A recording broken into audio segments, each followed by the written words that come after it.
Hello, everyone, and welcome to Glamizine News, your inside scoop on all things creative. Today, we have a very special guest joining us, and he is none other than Karlos Cobham, a multi-talented creative who was born and raised in Barbados. Karlos is a gospel recording artist, songwriter, producer, founder of Kwest International, and also the leader of the United International Arts Expo. Karlos, welcome to this segment. Thank you. Thank you very much. It's a pleasure to be here. And it's my pleasure to have you. To get started, I'm very interested in how your creativity translated into these very powerful movements. What drives you to create the Kwest International? Sure. So Quest International was pretty much forged based upon looking at what is happening in the world for today's youth. You know, the youth are the future. And it's our goal to help the youth make the right choices and to guide them along the right paths. And also arts is very important to us. We want to use arts as a way to, kind of educate youth and also help guide them along the right path. So positive messaging, when you listen to the radio, there's so much, negativity out there in some of the songs. And then when you look at the TV networks, you see a lot of vulgarity in the movies. So we want to just have a platform through Quest where we influence youth globally with godly and positive messaging, whether it may be through music, whether it may be through film, theater, different art forms, and then eventually have some of these same youth actually, being recording artists. We want to teach them and then empower them to be marketable assets in the arts for the future as well, so that they too can share, positive messaging through several art forms. I know some of the initiatives by Kwest International includes the Walk for the Arts event, and you also have a festival coming up. Can we talk more about how those initiatives will help empower creatives? Sure. So the goal for the Walk for the Arts is to really implore and encourage the Barbadian public and the Caribbean at large, that, arts matter. So our theme is art matters. I've been exposed to the USA and Canada, UK as well. I remember visiting Pinewood Studios after sharing a short film idea called Transcend. And that was in the Enter the Pitch competition. And fortunately, I won that competition that was extended to the Caribbean for the first time. They flew me up there in the UK and I visited Pinewood Studios, got to meet Jackie and Mark Blaney of Footprint Films, Nick Park from Wallace and Gromit, amongst a few others, So I was exposed to a lot of, persons in the industry and different, venues such as Pinewood Studios. I wish we had something like Pinewood Studios right here on island or in the Caribbean. I think we have one in Santo Domingo. Yes, I believe there's a branch over there, but we do not have anything of that magnitude here on island. So it's our hope to, in the future, to even establish not the same concept, but something similar, a youth center where we could truly have, different productions taking place from film, theater, music, education of youth, etc. So I think there's so much that needs to be done. And for the Walk for the Arts, and to answer your question, this is really a legacy building project. UIAE is also a legacy building project. So we want people to remember art matters first and foremost, despite the scale of what we are looking to do. And the reason why we're doing this is because we want art to be valued as much as tourism is valued here, in Barbados and across the Caribbean. Tourism is a big deal in the Caribbean at large. So, but arts is not really, it doesn't have the attention that it needs to date. I think we do have, yes, events, but not enough. And we don't have a union up to this day that represent our creatives across the spectrum, like the USA or even in Toronto. I have some experiences there as well with ACTRA. ACTRA is also their representation company union for all creatives over there. And of course, there's a union in the USA, which, there was a strike over there for the different actors and creatives, and everything was on halt. So everything needed to be resolved in order for things to move forward in the industry. So we need things like that where, there could be a halt if things are being done unjustly and not serving our creatives in the way that they should be treated and represented, before we do any project. So that's why I believe the Walk for the Arts is really important. It would encourage corporate governance and just the people in general that art truly matters to our country, and that we should surround it so that it could further benefit our land. Definitely. How would you currently describe the state of the creative industries within the Caribbean? Yes, so I've had several conversations about this, and particularly, I would have connected with CDB. They do like a program where they teach digital storytelling. Yeah, I had the opportunity to do some there with Miss Denise Specs, and and they have found out about this UIAE project as well. And one of the things we recognize is that, there's not enough opportunity across the Caribbean for creatives. So even though there is a grant through CDB, for instance, only a certain amount of people will have access to that. All right. And then there are other grants too. You have the NCF here in Barbados. You have a 30,000 Barbados grant. Now let's look at the cost for a movie, for instance. The start of a movie at minimum is around 200K USD at minimum, small scale. So say a creative wanted to do that now, and there's no way that 30,000 could support, something of that magnitude. So we need greater opportunities for filmmakers, greater opportunities for creatives, more grant opportunities across the spectrum, and not just in Barbados, across the Caribbean. And then, of course, that union, having that union in place so that our creatives are also represented when those grants or those monies are being released as well, so that they are paid and justly being represented. So I think there's a lot of work that needs to be done, particularly from the government standpoint, first and foremost, because as a country, we need to really represent arts a little better. And you mentioned across the Caribbean, I think we can extend that too. We have the University of West Indies. I'm a product of there too, through the Air Center, Creative Imagination, and I'm also grateful to do an exchange program at York University, Toronto, pass through New York Film Academy, studying acting for film, and also Berkeley, grateful for a weekend there for music business. I was on a couple sets, like Black Lightning and also American Soul and a few others while it was abroad in the USA, Marvel shows, and I would have been exposed to the kind of work that goes into these productions, and literally prepping the scene for some of these stars to, I'm not going to call some of their names, but I was in presence, amongst them, and I've seen how they work on set, and the crew, second team and first team, and how they work, and not saying that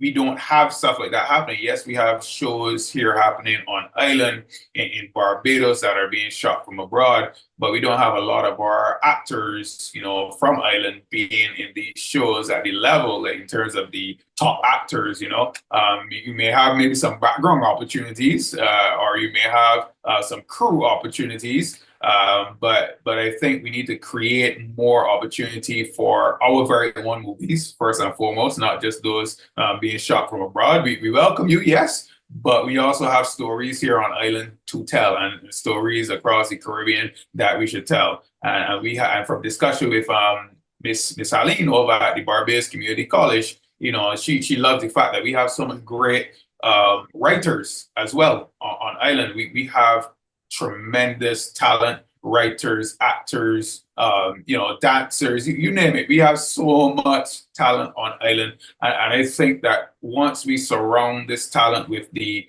kind of investment that the creative sector needs, then we would start seeing so much fruit, and it wouldn't create like this brain drain or career suicide where our people who graduate, then they have to go into just radio broadcasting, or we did thesis on this, and we studied how, okay, we passed through the school, and then afterwards we feel like we needed to leave. That's one of the reasons why I left the island in 2013, because of the lack of opportunities on island. So one of the reasons why we were pushing UIAE is actually to build this bridge and to stop this divide where our youth pass through UE or BCC, and then after they graduate, then what? In particularly in the area of the arts.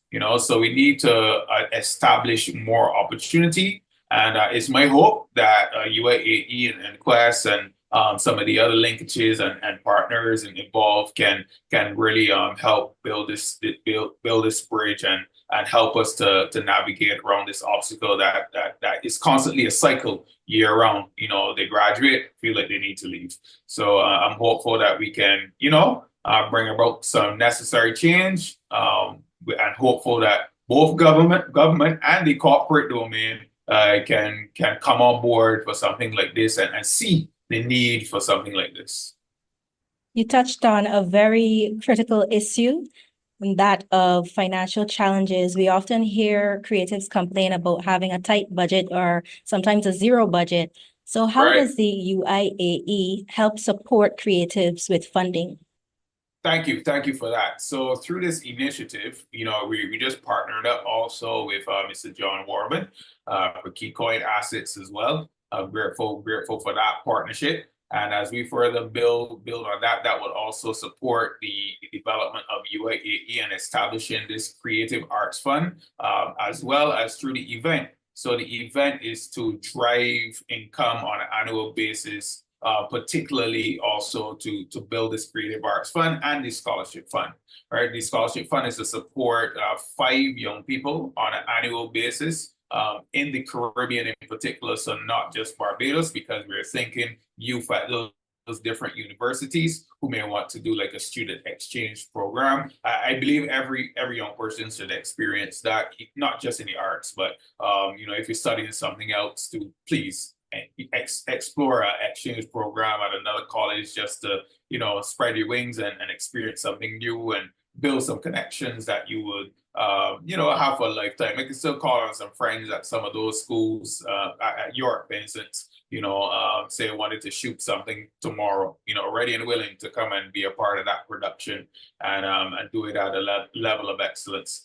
So yes, to answer your question, what we want to do is support creatives from film, different aspects of the arts, film, theater, music. So the team and I, we'll be formulating a curriculum for the creatives in Barbados, and then the scholarship fund would be accessible to 5 Caribbean youth. All right, and we also have an actor abroad who's actually interested in that scholarship opportunity, and we're looking into having that scholarship in his name. And he's also from Barbados as well, so you can stay tuned to that. We're still in communication where that is concerned. But apart from that, we are working very hard behind the scenes with Mr. John Warman and the team, and through this initiative, which will generate, funds for creatives on a year-round basis and networking opportunities with internationals, of which I'm not going to call some of the names that we're looking to bring on in as well, but they're very reputable names in the industry, very persons that are further along than us, but not disputing our talent here. I see our talent as international talent as well, and that's how I believe we should look at our Barbadian creatives and our Caribbean creatives. We are international too. We have Rihanna, we have all these different big names out there coming out of our little island, and our little Caribbean, so why can't we build right here on our rock instead of people coming here and taking our talent and building off of it elsewhere? That is a very powerful point that you made. How soon can we expect applications to open up for the scholarships and the financial assistance?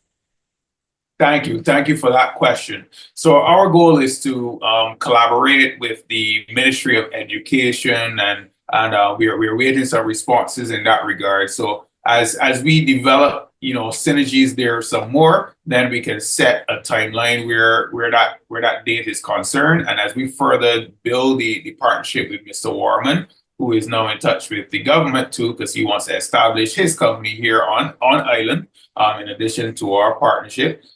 So I'm hopeful that by or before this initiative launches, that we can open up the applications for those in schools. and also for youth across the Caribbean, and then creatives in Barbados to start with, in particular for the Arts Fund. Tell me a bit more about the upcoming events. Is it scheduled for, when is it scheduled for? The Walk for the Arts? Yeah, so the Walk for the Arts was initially scheduled for September 7th, but fortunately we had to postpone that one. And we will set a new date for that. You know, that's still important. I think we should still get together as a community and just go up there and say, you know, art matters, push that art matters. So in the meantime, we will be, you know, letting people know about the t-shirts, which you could get. And as we develop, you know, more people getting the t-shirts, then we would, you know, establish a new date, and then we could go on and do this walk together. It was a short walk coming down from Warren's to Botanical Gardens, and then closing with entertainment, with a couple artists in poetry, song, etc. You know, so we will do that. And then for the festival, as mentioned to you, we're working on that as well. The current dates that we were looking at for the festival was around September 20th to 22nd. I know the team wanted to push. I really wanted to push for these dates. Why? Because the amount of crime that we have on island, and I believe that we need to have a positive impact upon our youth. So we're hopeful that we can maintain these days. If anything changes, we'll be sure to let you know. We're still in communications with quite a few people a part of the project. So there are a lot of moving parts, from the celebrities to the persons interested in the scholarship. You know, we've been in touch with also an entity here in Barbados who also deals with different schools and colleges, you know. So there are a lot of moving parts to this project. This is not a small scale project at all. It's a very, very, very huge undertaking. And we welcome you to be a part of this. And that's why it's called the United International Arts Expo, not the individual International Arts Expo, the United. So we're encouraging unity across the spectrum, you know, from media to creatives, you name it, from corporate to governance. You know, we come together and we push that art matters. So apart from financial issues, what are some of the biggest hindrances to progress within the creative world? Yes, okay. I would say the view on how arts is deemed right now in terms of it being factored as a hobby, and not a career. I think as we change that mindset, that finance will flow even better for creatives, or people would, you know, throw their dollars at the arts, etc. You know, or more. Not saying that people don't, but they will be more intrigued to. Because today it's still seen as a hobby, unfortunately, as opposed to a career. And I'm hopeful that as we, you know, change that mindset, that it would also open up further avenues for all creatives, you know, when everybody start recognizing, you know what, yeah, art truly is important to our country. You know, art truly matters to our tourism sector. You know, we can't have these events without the music that we play. You know, we still need the artists to perform. We still need all these different things that make our culture, you know, even right here in Barbados, in Mama Sally and all that good stuff. That's art, you know. So yes, we need to value it, not just as traditional stuff, you know, but something that truly matters, and support it at the level of which we would treat, you know, any other corporate business out there. Yes. I think that would address the whole notion about the starving artists and a lot of the fears that persons have around the creative space. So I think it's very encouraging to see all the work that you're doing, and we'll be following this story and following the initiatives of the UIAE. Before we close, can you share what channels persons can follow for updates on the upcoming events? Sure. Thank you very much for that. So on Facebook, I know we have UIAE.BB. You can follow us there. And then we're building our site, UIAEfestival.com. And outside of that, on Instagram, I believe it's u.i.a.e.bb, right? It's quite a few dots. But yes, you can follow us there on Instagram as well. If you want to connect with Kwest, you can check on out KWEST International.com. And if you wish to send on over an email, I can be reached at info@questinternational.com or carlos.uiaelimited@gmail.com. Thank you so much, Karlos Cobham, for sharing about your passion, your motivation, and also your upcoming initiatives. And we will definitely stay tuned and keep everyone posted. Thank you. You're very welcome. Thank you and the team at Glamizine, and I really appreciate this opportunity. UIAE, Art Matters.